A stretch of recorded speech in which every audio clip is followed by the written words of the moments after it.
Le prochain Conseil des ministres se tiendra à Mahajang le jeudi 6 mars selon la présidence. Une telle initiative a déjà été organisée à Thomasin et présentée comme un moyen de rapprocher le gouvernement de la population pour mieux apporter des solutions. Pourtant, plusieurs mois après, les problèmes majeurs de Thomasin restent inchangés. Les analystes doutent donc de l'impact réel de cette démarche à Mahajang. Les observateurs estiment que la liberté de la presse recule après la décision de l'OMC de Sofia d'imposer l'enregistrement des déclarations diffusées. Selon la loi, ces enregistrements peuvent être conservés 3 mois. L'ILTIR juge cette mesure inacceptable si elle vise à museler les voix dissidentes.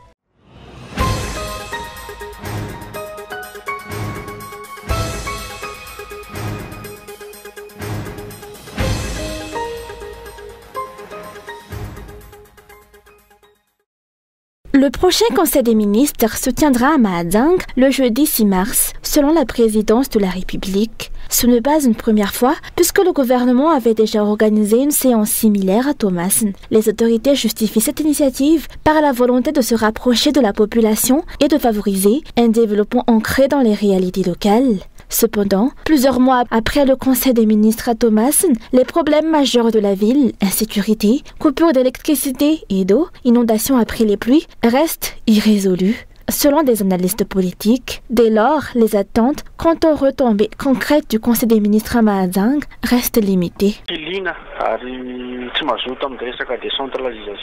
Les dirigeants ne semblent vraiment pas se soucier de la décentralisation. À Thomasin, la ville reste inondée à chaque pluie. L'insécurité persiste, le chômage des jeunes demeure problématique et l'accès aux soins de santé est compromis. Ce constat montre que l'important n'est pas le lieu de tenue du Conseil des ministres, mais les solutions concrètes qui y sont proposées. Cet analyste politique a souligné que la tenue des conseils des ministres en province relève davantage d'une stratégie de communication et de démonstration politique que d'une réelle volonté de résoudre les problèmes de fond. De plus, ces déplacements engendrent des dépenses publiques conséquentes. D'après Transparency International Initiative Madagascar, les indemnités du Premier ministre s'élèvent à 800 000 lariars par jour, tandis que celles des ministres atteignent 500 000 lariars par déplacement. Malgré ces coûts élevés, les décisions prises n'apportent aucun changement concret.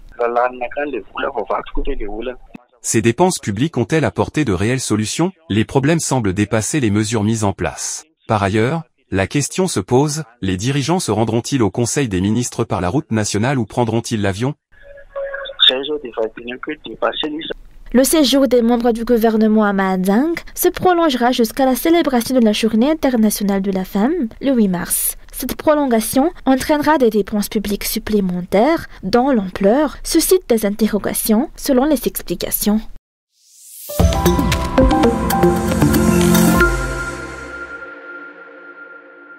Pour les observateurs, la liberté de la presse et d'expression est en recul, notamment suite à la décision de l'Office malgache de la communication, OMC de Sofia, d'imposer l'enregistrement de toutes les déclarations diffusées par les médias de la région. Décision prise selon les explications en réaction de propos jugés irrespectueux largement diffusés dans les médias. Selon la loi, les enregistrements audio et vidéo peuvent être conservés pendant 3 mois. Toutefois, si l'objectif réel est de museler les voix dissidentes, c'est inacceptable, a déclaré l'ILTIR, Observatoire des médias et de la communication à Madagascar, en réaction à la directive de l'OMC Sofia relative aux restrictions appliquées aux médias indépendants.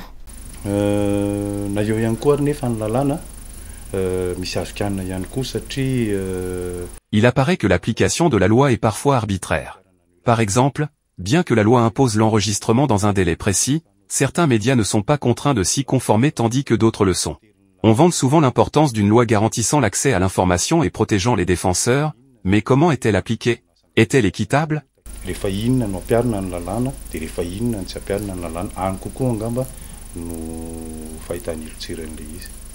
D'autre part, la présidente de l'Ordre des journalistes a indiqué que c'est l'ANRCM, Autorité nationale de régulation de la communication médiatisée, qui est censée gérer ce type d'affaires. Bien que cette autorité n'ait toujours pas été instaurée, l'Ordre des journalistes de Madagascar précise qu'il intervient dès qu'un journaliste est harcelé ou empêché d'exercer son métier. Toutefois, dans le cas présent, c'est l'entreprise de presse elle-même qui est concernée, ce qui a poussé l'OJM à demander au ministère de la Communication d'instaurer rapidement la NRCM.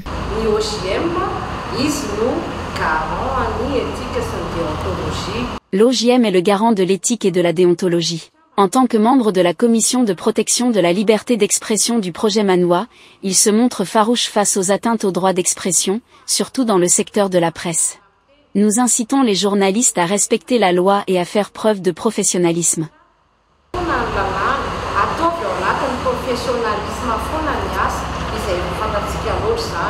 Toutes les stations de radio et de télévision, qu'elles soient publiques ou privées, doivent enregistrer les déclarations de toute personne invitée à s'exprimer dans leur programme, qu'il s'agisse d'émissions spéciales ou d'autres interventions. La station sera tenue pour responsable si elle ne réalise pas d'enregistrement vidéo ou audio en cas de déclaration jugée contraire à la loi et le non-respect de cette mesure entraînera des sanctions.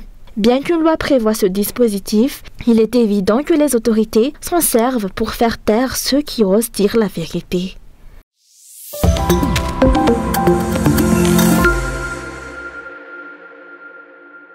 Alors que Madagascar subit encore les conséquences du passage du cyclone Ondé, un nouvel amas nuageux est sous surveillance au nord-est de l'île. Selon les prévisions de Météo Madagascar, ce système pourrait évoluer d'ici vendredi prochain. D'après les données reçues à 16 heures, de fortes précipitations sont attendues en fin de semaine, avec des cumuls estimés entre 50 et 100 mm en 24 heures. Les régions de Sava, Ambatsu et Analanzerhof sont particulièrement concernés et ont été placés en alerte verte du vendredi 7 au dimanche 9 mars 2025. Le bilan officiel du cyclone Ondé fait état de 8 décès. Au total, 99 890 sinistrés issus de 23 483 foyers ont été recensés, dont 22 020 déplacés provenant de 5 052 foyers. Les dégâts matériels sont considérables. 15 166 habitations inondées, 2 226 endommagées et 10 743 complètement détruites. Le secteur de l'éducation est également touché, avec 61 salles de classe endommagées, dont 22 privées de toit et 21 totalement détruites. Par ailleurs, 6021 hectares de rizières ont été submergés, selon le dernier bilan officiel établi à 15h30.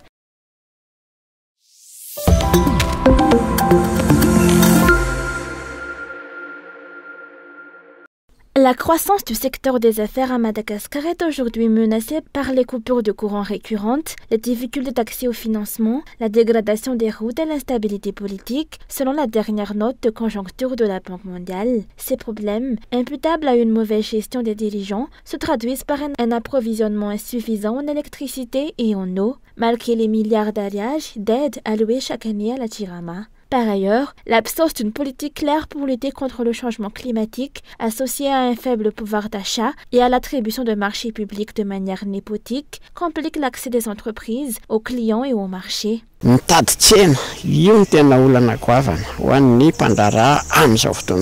Trouver un marché représente un défi majeur pour les opérateurs économiques. Ils ont tant bien que mal la capacité de produire, mais la question reste, où écouler leurs produits ? Un marché signifie des consommateurs, or le faible pouvoir d'achat de la population complique la demande. Autrefois, les petites entreprises pouvaient bénéficier des marchés publics, mais aujourd'hui, ce secteur est largement dominé par les grandes entreprises ou attribué à des proches de personnalités influentes. Quant au financement, les banques accordent des prêts, mais uniquement lorsqu'elles ont la certitude que l'emprunteur pourra les rembourser. Le gouvernement ne dispose pas d'une vision claire pour dynamiser le secteur des affaires, laissant les entrepreneurs livrés à eux-mêmes. Leur nombre diminue chaque année, selon les analystes. Pour y remédier, Madagascar doit intensifier ses efforts dans les domaines de l'énergie, du numérique et de l'exploitation minière, d'après cette dernière note de la Banque mondiale. Par ailleurs, bien que le taux de croissance du PIB soit en hausse, cela ne se traduit pas par une amélioration du niveau de vie de la population. En effet, 70% des Malgaches vivent dans une pauvreté extrême, avec moins de 2,15 $ par jour, et n'ont pas accès aux droits fondamentaux en matière de santé, d'éducation et de logement décent.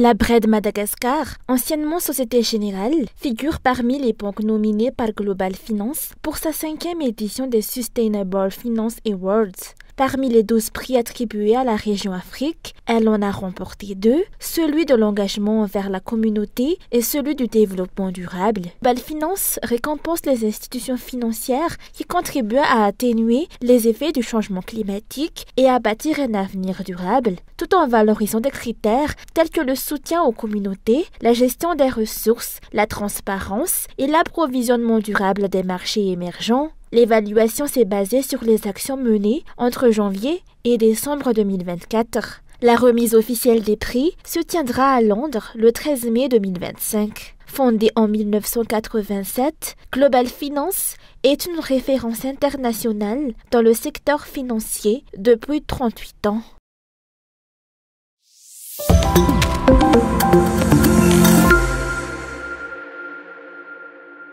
Plusieurs personnes interpellées après la saisie de cocaïne à Nosy Be en août 2024 comparaîtront demain devant le parquet. Parmi elles figurent des hommes d'affaires étrangers, des membres des forces de l'ordre, de hauts fonctionnaires et des employés de la justice. Pour rappel, 2 femmes avaient été arrêtées à l'époque dans un grand hôtel d'Ambatloak en possession de 57 kg de cocaïne, d'une valeur estimée à 17 milliards d'ayar.